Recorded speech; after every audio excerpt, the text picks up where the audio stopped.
Saatnya ngopi bareng, namun sebelumnya jangan lupa like, subscribe, dan tekan tombol notifikasinya. Serta bagikan kepada yang lain.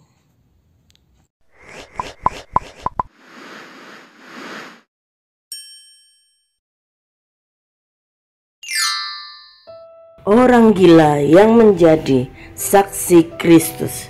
Salam saudaraku, ada seorang pria yang dirasuki oleh roh jahat dan tinggal di kuburan-kuburan.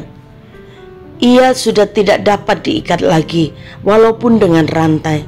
Sudah sering kaki dan tangannya dibelenggu, tetapi selalu rantai-rantai itu diputuskannya dan besi pada kakinya dipatahkannya.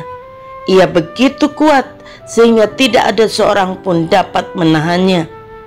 Siang malam ia berkeliaran dengan telanjang di kuburan dan di bukit-bukit sambil berteriak-teriak dan melukai badannya dengan batu.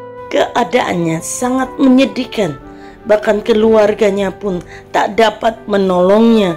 Bahkan di bawah pengaruh roh jahat, dia menyakiti dirinya sendiri. Tidak ada harapan untuk dapat membebaskan dirinya. Namun hari itu dari kejauhan dia melihat serombongan orang menyeberangi danau Galilea dengan perahu. Dan dia melihat orang-orang itu mulai turun dari perahu. Roh jahat yang ada di dalamnya mengenali bahwa rombongan itu adalah rombongan Tuhan Yesus. Ketika dari jauh ia melihat Tuhan Yesus datang, ia berlari-lari lalu sujud di hadapan Tuhan Yesus. Ketika Tuhan Yesus melihatnya, Tuhan Yesus berkata, "Hai engkau roh jahat, keluar dari orang ini." Mendengar hal itu, orang yang kerasukan roh jahat itu dengan keras berteriak, "Apa urusanmu dengan aku, hai Tuhan Yesus, anak Tuhan yang maha tinggi? Demi Tuhan, jangan siksa aku." Kemudian Tuhan Yesus bertanya kepada orang itu, "Siapa namamu?" Jawabnya, "Namaku Legion, karena kami banyak." Ia memohon dengan sangat agar Tuhan Yesus tidak mengusir mereka keluar dari wilayah itu. Kemudian semua roh jahat itu memohon kepada Tuhan Yesus, "Suruhlah kami masuk ke dalam babi-babi yang sedang digembalakan di sebelah sana." Segera Tuhan Yesus mengusir roh-roh jahat itu keluar dari orang itu dan masuk ke dalam babi-babi itu. Seluruh kawanan babi itu lari dan terjun dari pinggir jurang ke dalam danau lalu tenggelam. Semuanya kira-kira 2000 ekor babi.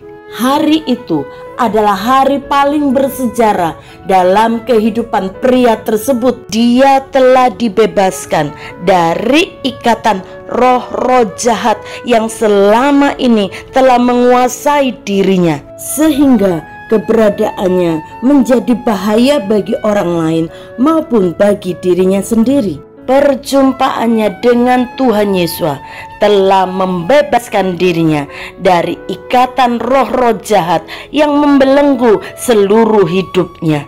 Sekarang dia telah bebas, dia telah waras. Hidupnya tidak akan membahayakan orang lain dan dirinya sendiri. Sementara itu, penjaga-penjaga babi itu terkejut dan lari dan menyiarkan kabar itu ke kota dan di desa sekitarnya.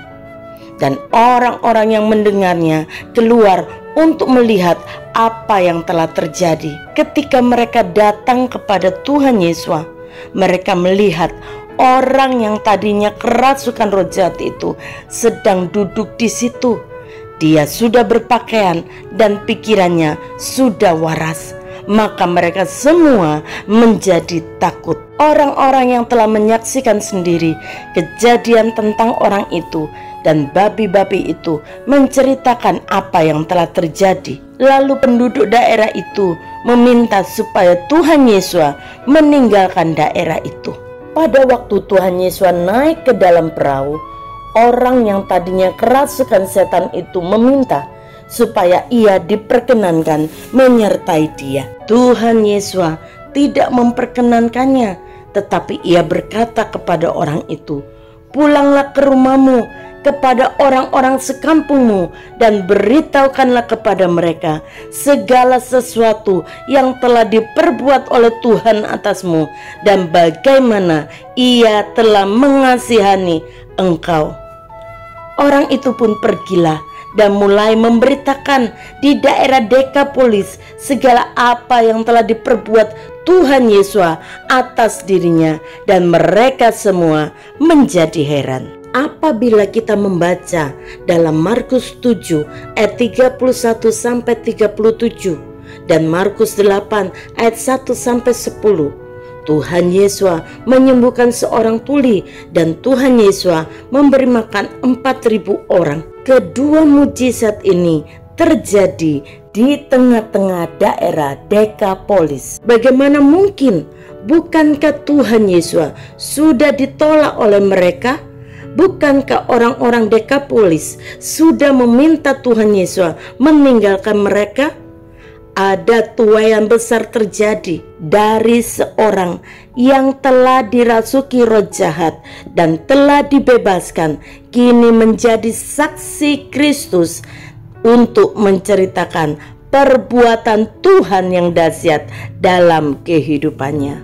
Saudara, ketika seseorang mengalami perjumpaan dengan Tuhan Yesus, maka ia akan mengalami perubahan sikap, gaya hidup, dan karakter ke arah yang lebih baik. Semua belenggu kebiasaan buruk dan ikatan kuasa gelap pun akan dihancurkan, sehingga tutur katanya semakin manis, penguasaan dirinya semakin tinggi, cara berpakaiannya semakin sopan, lebih bisa bergaul dengan orang-orang dari berbagai lapisan, dan lain sebagainya. Perubahan yang baik ini tentu akan dilihat orang banyak dan menjadi inspirasi bagi mereka. Perubahan selanjutnya adalah gejolak sukacita penuh ucapan syukur di dalam hati setiap orang yang telah mengalami perjumpaan dengan Tuhan Yesus, yang membuat mereka tidak bisa menahan mulut mereka untuk menceritakan semua kebaikan Tuhan. Sudahkah perubahan hidup itu nyata dalam hidup kita? Dan sudahkah kita menceritakan kebaikan Tuhan kepada orang-orang di sekitar kita? Bapa, kami bersyukur kepadamu karena Engkau telah melepaskan kami, membebaskan kami dari kuasa kegelapan. Kami kini adalah milik-Mu dan kami mau hidup bagi-Mu. Karena itu Tuhan, terus sertai kami ketika kami bersaksi tentang kebaikan Tuhan kepada orang lain. Tuhan, urapi kami supaya kesaksian kami dapat menjadi berkat, sehingga banyak orang boleh diselamatkan dan percaya kepada Tuhan Yesus. Di dalam nama Tuhan Yesus kami berdoa. Haleluya.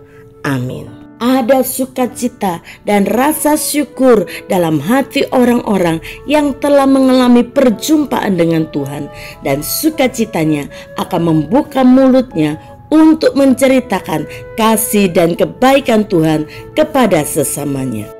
Tuhan Yesus memberkati.